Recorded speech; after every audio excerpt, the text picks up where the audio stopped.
मैं समाजवादी पार्टी से जुड़े हुए मित्रों से कहना चाहता हूं, भारत की विरासत पर आप गौरव की अनुभूति नहीं करते? कम से कम जिनके नाम पे आप राजनीति करते हैं उनके विचारों को ही मान लेते। डॉक्टर राम मनोहर लोहिया ने इस बात को कहा था कि भारत की एकात्मता के 3 आधार हैं, श्री राम, श्री कृष्ण और शिव शंकर, भगवान शिव। जब तक भारत की जनता इन 3 देव महापुरुषों के प्रति श्रद्धा का भाव रखेगी, तब तक भारत को भारत बने रहने से कोई रोक नहीं सकता। दुनिया की कोई ताकत भारत का भाग बना सकता है। डॉक्टर राम मनोहर लोहिया प्रखर समाजवादी थे। वे हमारी विचारधारा से जुड़े हुए नहीं थे, हां कांग्रेस के विरोधी थे, अपने मुद्दों पर लड़ते थे। आज समाजवादी पार्टी डॉक्टर लोहिया के विचारों से कितनी दूर भाग चुकी है। आज राम को, कृष्ण को, शिव की परंपरा को, भारत की विरासत को कोसना यह समाजवादी पार्टी का मानो जीवन का उद्देश्य हो गया। और दुर्भाग्य है कि उन्होंने आदर्श किसको माना है? यानी औरंगजेब को।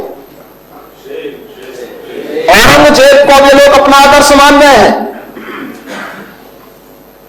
औरंगजेब का पिता शाहजहां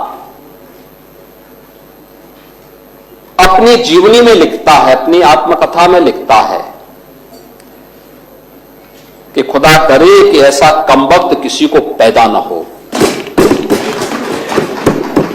उसने आगरा के किले में अपने बाप को कैद करके रखा, एक एक बूंद पानी के लिए तरसाया। और अगर इनको औरंगजेब पर गौरव की अनुभूति होती है तो ये लोग कम से कम पटना की खुदाबख्त लाइब्रेरी में जाकर के एक बार शाहजहां की ही जीवनी को पढ़ लें, देख लें, उसकी पीड़ा को देखें। हां, जिनका आचरण औरंगजेब जैसा है वे लोग औरंगजेब पर गौरव की अनुभूति करें, लेकिन भारत को कम से कम इस पर न करें। और समाजवादी पार्टी को इसका जवाब देना चाहिए। भारत की आस्था पर प्रहार करने वाला दुर्दांत, धर्मांत, क्रूर शासक, उसको समाजवादी पार्टी आदर्श मानती है। जो भारत को रौंदने के लिए आया था, जजिया कर लगा रहा था, भारत का इस्लामीकरण कर रहा था, कोई सभ्य मुसलमान भी अपने पुत्र का नाम औरंगजेब नहीं रखता, क्योंकि इसे मालूम है यथा नाम तथा काम।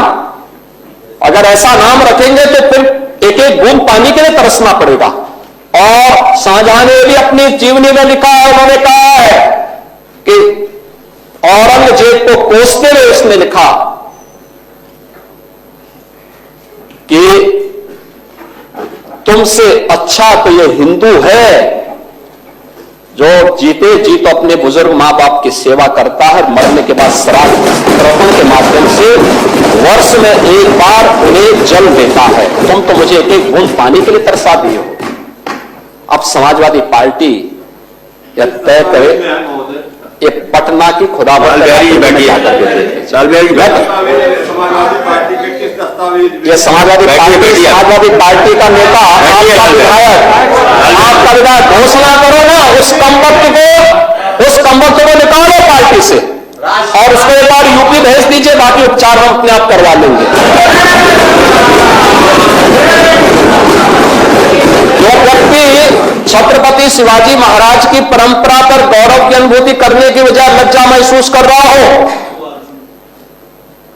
और औरंगजेब को अपना नायक मान रहा हो, क्या उसको भारत के अंदर रहने का अधिकार होना चाहिए क्या? और समाजवादी पार्टी को इसका जवाब देना चाहिए। एक तरफ आप कुंभ को कोसते रहे और दूसरी तरफ औरंगजेब जैसे दुष्ट और क्रूर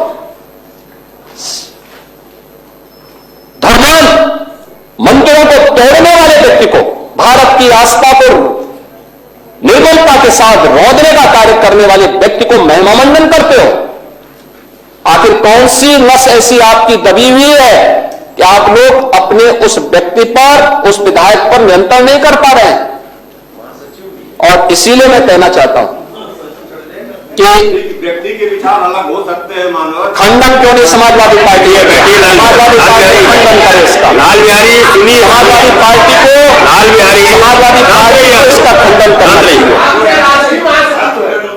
समाजवादी पार्टी को इसका खंडन करना चाहिए और समाजवादी पार्टी को इसको बाहर निकाल देना चाहिए, निकाल देना चाहिए बाहर, या यहां बुलाइए सम्मेलन में। उत्तर प्रदेश तो ऐसे लोगों का उपचार करने में बहुत देरी नहीं करता है।